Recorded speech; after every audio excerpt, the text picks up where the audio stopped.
fairy gardens for the Master Gardener plant sale.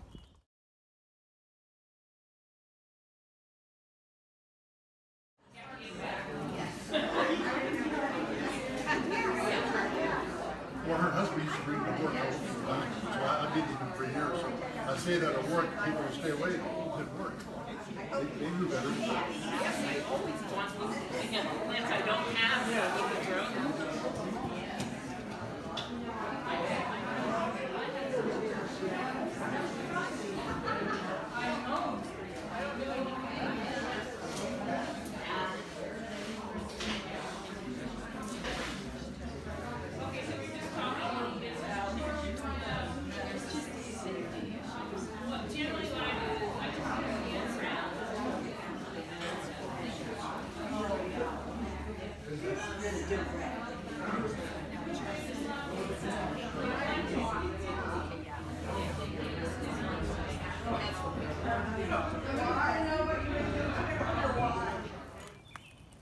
We ended up with a few fairy gardens left over from the plant sale that I'm hanging on to just for a week until they can go into their home for the year before we have our next plant sale next year. Hi there, you're watching Gardens and Graveyards, and today I'm just planting up a bunch of random 4-inch containers that I have collected over the past few weeks. We have a little collection site right by our driveway that we stash all of our plants until I'm ready to plant them. And today's a good day. It's overcast. It's a Sunday afternoon. We had a great morning with family, and Spencer's taking a nap, so it's a perfect time for me to just walk around the garden and plant just a bunch of little things everywhere. I did pretty good. I only picked up a couple of things from the plant sale. So I got a Ribes sanguineum, which is a flowering quince. I got a Olaria Monroy, which I've never grown before. It's a daisy bush. It gets 8 foot. And it says it wants full sun, it's evergreen, and it's got a coconut scented white flower. So it sounded really fun. I wanted to try it out. And then I got an indigo rose tomato, which will go in our black and white garden because it's like a really dark black red. And I got a purple sweet basil, which will also go in with this tomato actually in the black and white garden. And then I got a pickling cucumber because it's hard to get a hold of pickling cucumbers. That's what I need. And that's all I got at the Master Gardener plant sale. All the rest of this are from, oh no, I take that back. I got 2 other things. Then I got a sweetgrass, which I'm going to put up into a pot by itself so I don't mistake it for regular grass. And then I got a yellow crocosmia, which I have a red and an orange, and now I have a yellow. So I'm excited to get that in the ground somewhere. Now, the rest of these things are from previous sales. So this was from, mostly from the Thyme Garden. And then these were from the Seabright Gardens up in Salem. And then these are, I think I got them at Fred Meyer's. No, I got them at Rite Aid. So these are a bunch of different types of fuchsias. So, yeah. Anyways, a lot of these are going to go into the lower garden as they get developed. But some of these just need to get planted out. I went ahead and planted up all of these things without videoing them. You have seen me plant lots of things. They were literally one tiny plant like this big that I put all over the garden. So I'm just gonna flip the camera around and show you where I planted everything and give you a little information about what they are and why I planted them where I did. So the first one I planted was the Sweetgrass, and I put it in this container because it just looks so much like regular grass when it's, you know, a baby. These blades do get 23 to 24 inches tall, so it'll, you know, it'll fill in this space nicely. This is a Native American herb, natural to North America, and you will see it traditionally dried and braided and sold at like powwows and different herb shops. But I thought it would be a really fun opportunity to learn more about it. I think maybe people make tea out of it, but I'm gonna have to double check on that. Anyways, I'm just excited to have it here in my garden, but I didn't want to mistake it for a regular grass, so I planted it here in this pot, which has some dead leaves in it already. And I planted it, planted it in the pot, but I placed the pot in the medicinal garden. So you can see the comfrey here and the Egyptian walking onion here. That's where I lost my licorice plant, but I want to replace it. It was so beautiful and I loved it there, so I want to get a new one. And then I have some Artemisia right here. We have sedum mixed in with variegated thyme, creeping thyme, all right here. So anyways, that's where the sweetgrass is going to live for now. I also wanted to just turn around slowly, sorry. Turn around, and I wanted to share with you these dandelions. These are the pink dandelions that I planted. I planted one in that basket, that hanging basket up on the porch last year, because I wanted to see what it would look like and how it performed before I put it in the landscape, so I wouldn't mistake it for a regular dandelion. Well, hard to mistake them when they're taller than I am, and their stalks are absolutely huge. Look at this. I don't know what that is. A 1 inch, 2 inch diameter maybe? Quite intense. So I have a little jungle in there, and we'll probably harvest them soon. But it's been fun to watch them grow. They like sprouted up and grew this quickly in just a matter of like maybe 10 days. So that's pretty intense. Of course, you know what a regular dandelion looks like. I mean, this is a regular dandelion right here. So you can see what a big difference that is. It's barely 8 inches tall, whereas that's like 5.5 feet tall. All right, so I'm gonna just bring you along on where I planted the plants for the front garden. So in this pot is a lemongrass right here, and that's a lemon balm. And then this is an I think it's Camassia. I'll have to double check. But yeah, that's where the lemongrass went this year. And then up here we have Bodacious Pumpkin red hot pokers, or Nephofia.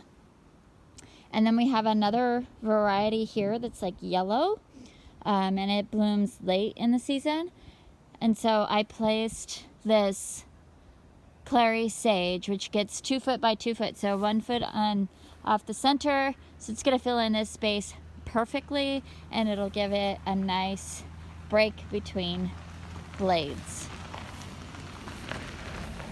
The next one that I planted is this Cleome, which is a flower that I've never grown before, and the tag says it only gets 6 inches tall. So I thought this might be a good space for it, in front of the little drift of snapdragons.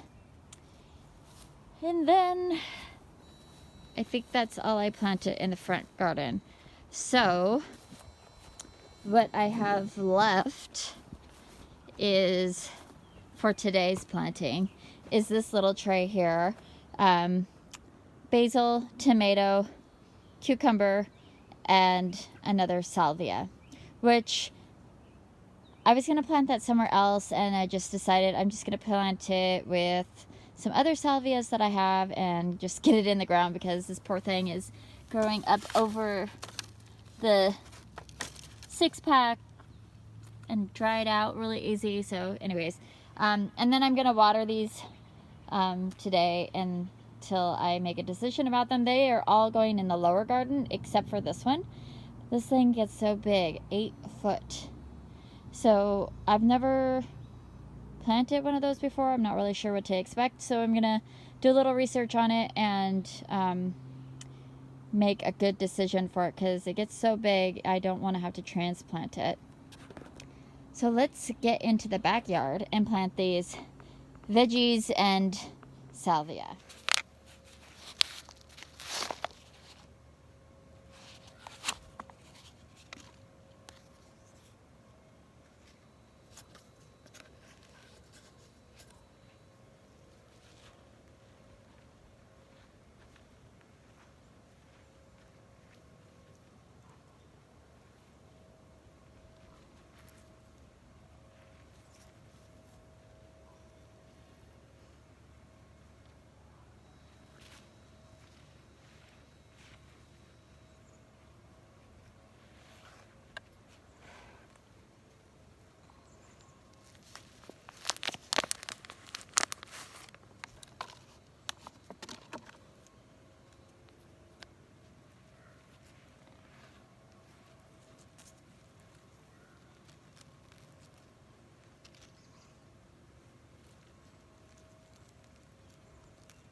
Alright, so I planted out the rest of the flowers and vegetables in the back garden. I even grabbed the seedlings that I had growing in the kitchen, and I was able to plant all the rest of my seedlings out except for one pepper plant that still needs some time under the grow lights. So let me show you what I did, and I'm going to do a little bit of trellising and animal protection for my plants.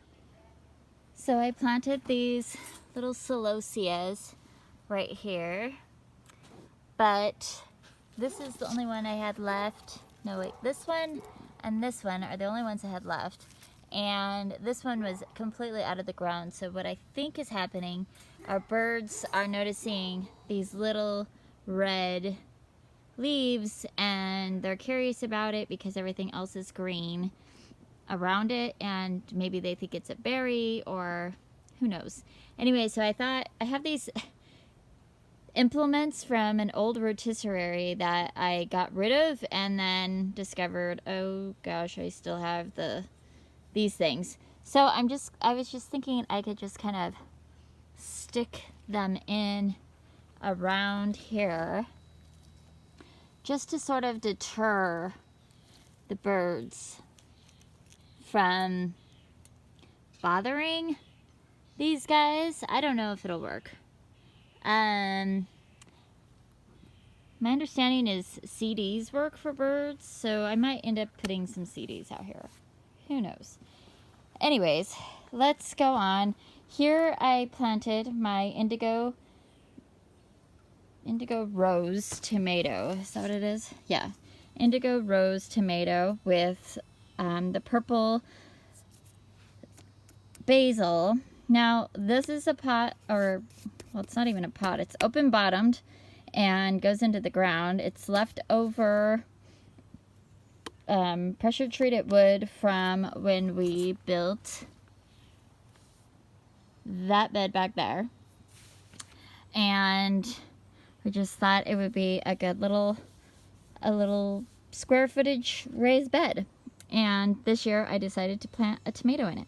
However, we have containers here, and behind that daisy right there of potatoes. And my understanding is tomatoes don't like potatoes, but I'm hoping that means they don't like growing in the same soil as potatoes. And these are definitely all inclusive to themselves, and then the tomato goes into the natural ground.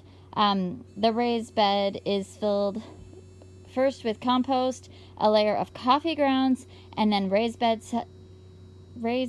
potting soil, and then another layer of compost.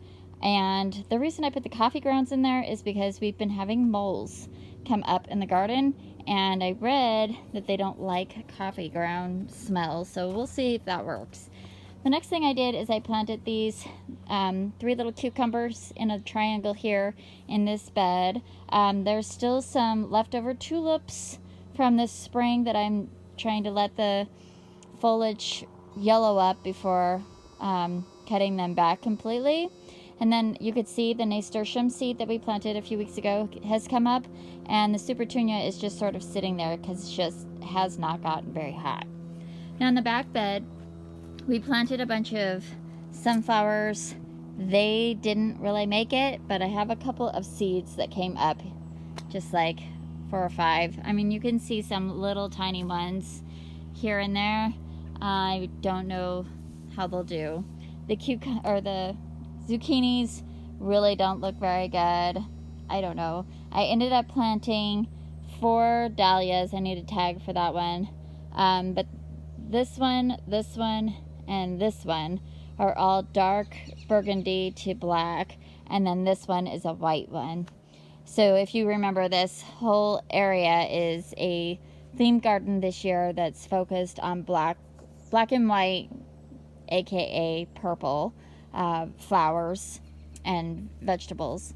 So I ended up planting out my shiso, which has just barely come up, but the containers they were in were drying out so quickly I couldn't keep them watered. I was watering them 3 times a day. So good luck, shiso. You're in as much ground as you can get now.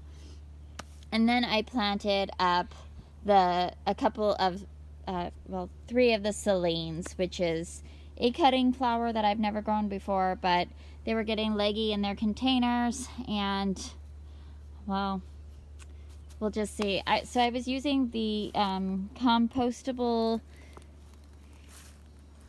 seed containers, and they just dried out so quickly, and they were actually like choking the roots of the seedlings, so I just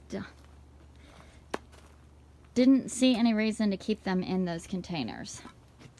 And then I planted a couple more Celine in this container that I recently planted, a Charles Darwin David Austin rose. And this container, this urn container, is going to go in the lower garden once the gazebo is done being built. And then the last thing that I planted out was some pumpkin on a stick, which I just put in that container. There's 2 little pumpkin on a sticks, and we'll see how they do. I don't know. You can see over here that I'm drying out some tulips. This isn't typically how you necessarily want your tulips to photosynthesize, but I really had some big projects that I needed to finish up, and I didn't want to wait around for each individual tulip to die off and then dig up, and I needed to remove all these light purple tulips from the black and white garden because they just were too light. And then there's a couple of other dark purple tulips that I pulled out of the front garden and I didn't like where they were. These are red tulips that I wanted to save for next year's theme, which is going to be black, white, and red. And then this is a mix of tulips that there was quite a bit of pale pink that I didn't want where they were growing either. So I needed to dig them up and get them out before they completely lost their foliage. Now I showed you in an organization video, I put bread tags around the ones that I wanted to dig up so I knew exactly which ones to dig. But at this point, as they start completely defoliating, I would even start losing those bread tags. So I had to get them out of the ground. This tray is pretty much all photosynthesized. You see how it's like the leaves there's nothing left. There's no green left in these leaves. I can take these off and then store these. These have just a little more to go, maybe 2 more days. I pulled them all out yesterday, so they haven't been here for very long. And then this is a daffodil mix that was yellow, that was in our black and white garden, and I do not want the black and white garden to have yellow Dahlias, daffodils. So these are going to get stored, and then this fall I'll plant them in the front bed with all the rest of the daffodils.